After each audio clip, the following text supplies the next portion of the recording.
Hey everyone, welcome back to the Mass Retirees Weekly Update. Today's Friday, March 14th. I'm Sean Duhamel. Thank you so much for joining with us and tuning in again this week.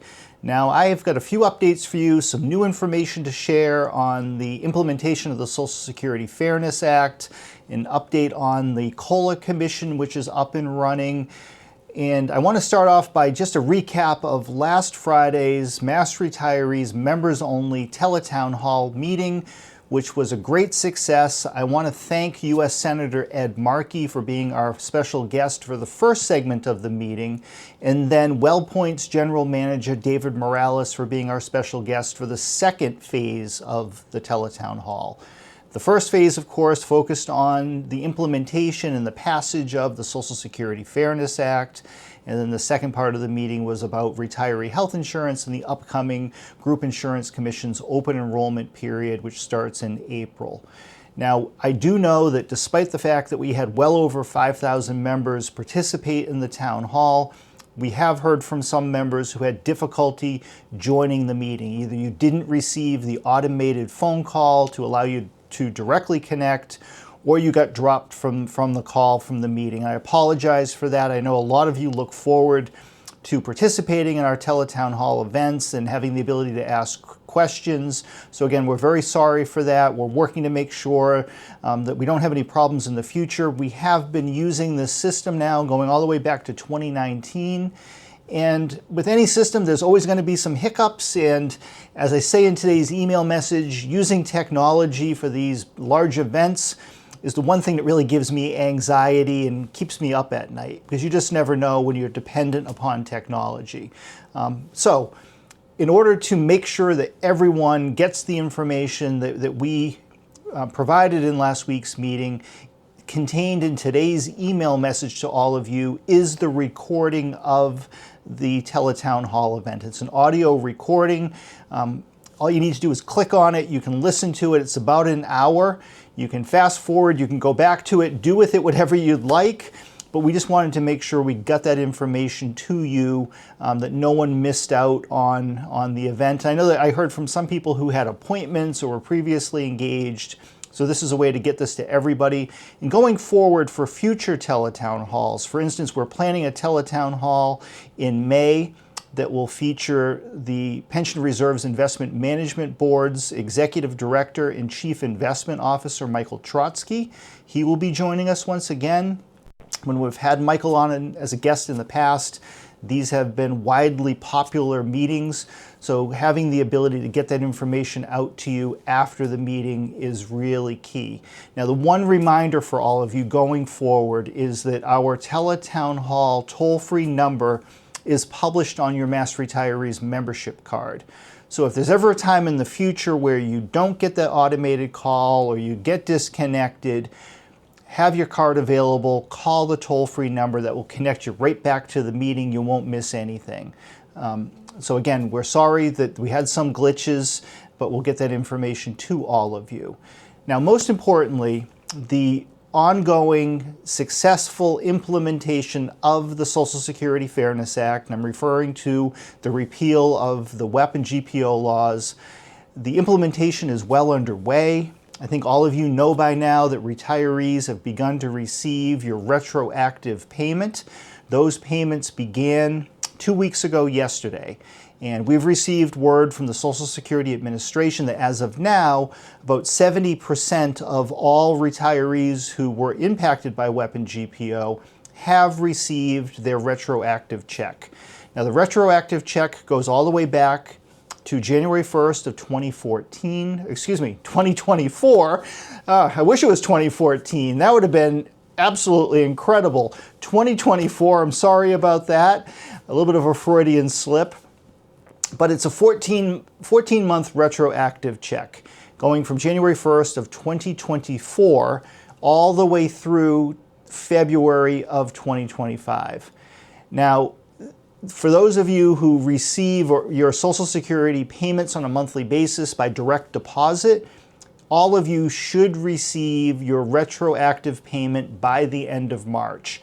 They've been implementing this on a randomized basis, that every day there are more and more retirees receiving the money, and the outpouring of just wonderful calls from all of you, and notes and emails and text messages in some case, from members who have woken up in the morning, checked their bank account, and find, in some cases, well over $10,000 out of the blue in your account. It's been incredible to share in this experience with all of you. We cannot be happier that after all of these years, our members are finally receiving their money back. We wish it could have been, again, going back even further retroactively, but we'll take what we got and we'll go forward from there. Now, there's multiple parts to this implementation, as we have been explaining. Part one is the retroactive application, getting you the retro checks. Part two, which will occur for most retirees in April, will be the update of your monthly benefit. Social Security payments are made a month in the arrears. So what that means is the check, your normal monthly check that you will get in April, which will be the updated amount, that will actually be for the month of March. It's paid a month behind. That's why the retro check only went through February, and then April will catch you up for the month of March, and then you'll receive that new amount going forward. So that's step two. Step three, and I'm saying three, I should put quotes around it because some members have already received this. Step three is you receiving a detailed explanation from Social Security in writing as to exactly what's taken place. Your retroactive amount, your new benefit amount, whether or not anything was withheld from that retro check. Some members are reporting that some taxes and even some Medicare Part B premiums have been withheld. Other members are reporting that nothing was withheld whatsoever. So it really varies by the individual. And that's why these letters are important, because it will give you something for your records in terms of how this was calculated. Now, there have been some hiccups along the way. While this has been vastly successful for most retirees, we are hearing from some folks, primarily those who are impacted by the government pension offset and were denied a benefit verbally by Social Security at some point. The way that Social Security is interpreting the law as of now, and we're hoping that this changes, but the current interpretation is that unless someone has proof of denial, a new application or an application for either spousal or survivor Social Security benefits would be treated as a new application and would not be retroactive to January 1st of 2024.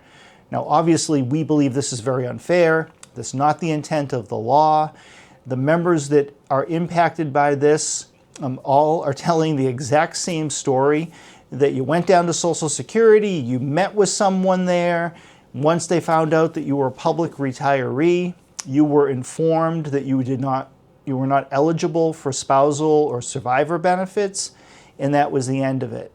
Now, in some cases, the Social Security employees did update your records explaining that you did come in, you applied, you were denied, so there is an actual physical record of that denial.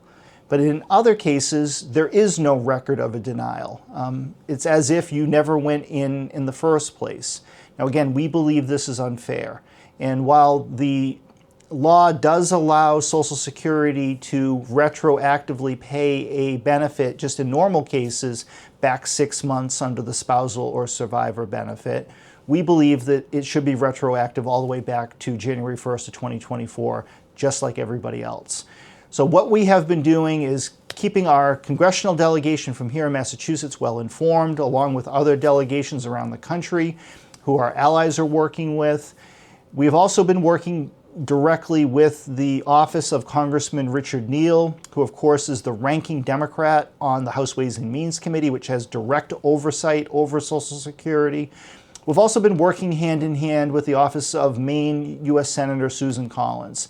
Senator Collins, in her role in the U.S. Senate, her chairmanship. She also has some degree of influence and oversight over Social Security, and her staff has been excellent. Senator Collins, just like Richie Neal, their involvement with Weapon GPO and working directly with our association goes all the way back well over 20 years. And they're seeing this through to the end. And we are working with them in the hopes that they can help us resolve this behind the scenes at Social Security. Unfortunately, right now, there is no one in Social Security that either we can call or our members can call directly to have these issues properly addressed. So we're working through, again, the congressional offices, and we're hoping within a period of weeks that we'll have some firm answers to how this is going to be handled going forward, and that our members will be made whole. The other issue that has come up is that in some cases, members are reporting that you ended up being double charged or having two different withholdings for your Part B Medicare premiums. And reports of this are kind of haphazard. Some retirees, again, are claiming that no withholdings whatsoever were taken. Others are claiming that a month or even more of duplicate payments to Medicare were withheld from the retroactive check. So we're trying to get to the bottom of that as well. Our hope is that that will be quickly resolved. We think it was probably done in error. And if that's the case, you can expect to get a refund of your money. We're not exactly sure how that's going to take place or how long it will take to happen, but we're working on it. And the hardest part of this whole process has been not knowing exactly what we can or how to answer your questions. Nothing is more frustrating for myself or the other members of our team here at Mass Retirees to get a call from a member or an email from a member looking for help on something that we can't give you the correct information on because we don't know the answer either. But we're working on it. We'll get to the bottom of it, and as soon as we do, you will get that full information from everybody. But the good news is, again, 70% of retirees across the country have now received the retroactive benefit. If you have not yet received it and you are a victim of WEP or GPO, be patient. It is coming. They're promising to pay virtually everybody by the end of March in terms of the retro check. The last group of retirees we believe that will be paid are those who do not receive direct deposit. In other words, they're mailed a paper check every month. Unfortunately, these folks, and it's a limited number, but they're at the back of the line just because of the manual aspect of having to get those paper checks out to folks. But it is literally on the way. It's in the mail. And everyone's going to get your money, which is a very, very good thing. Again, we cannot be more excited for our members. Now, here in Massachusetts, we are extremely focused on next steps in terms of public policy here. First and foremost, of course, is the cost of living adjustment and working on ways to improve that benefit. Last year, we were successful in passing the creation of a special COLA commission that was supported by Governor Healy and the legislative leadership. That commission is now up and running. They had a meeting this past Monday. The COLA Commission is comprised of 9 commissioners. Our association president, Frank Valeri, is our designee on the commission. He was appointed by the governor. He represents all of the retirees and public employees on the commission. The commission is chaired by Bill Keefe. Bill Keefe is the executive director of the Public Employee Retirement Administration Commission, better known as PERAC. PERAC is the state oversight agency for public pension systems. They also employ a team of actuaries and other pension experts. So it's fitting that PERAC is chairing the commission because they're providing all of the background support and logistical work that needs to go into this effort. At this week's meeting, the commission focused on what's known as the enhanced or senior COLA. And this is something that we have been working on now for the past couple of years, and essentially would provide a new COLA benefit on top of the existing benefit, but for long-term retirees. And the details of these concepts are still being worked out. But the basic premise is that someone who's been retired, say, for 15 or 20 years, and pension has fallen well below keeping up with inflation, that there would be an additional COLA payment paid to that retiree each year as a little bit of a makeup payment. Now, this week's meeting contained presentations from PARAC, from their actuarial team, on some of the different variations that could occur with this, some of the costs behind increasing these benefits. One of the largest, if not the largest, hurdle that exists both at the state level for state and teacher retirees, as well as at the local level across the 102 local retirement systems, is the cost of these benefits. It's very rare that we'll come across a public official who says, you know what, we don't think it's deserving to pay a COLA. The most often remark that we get is, we would love to help you, but this is very expensive, and how are we going to pay for it?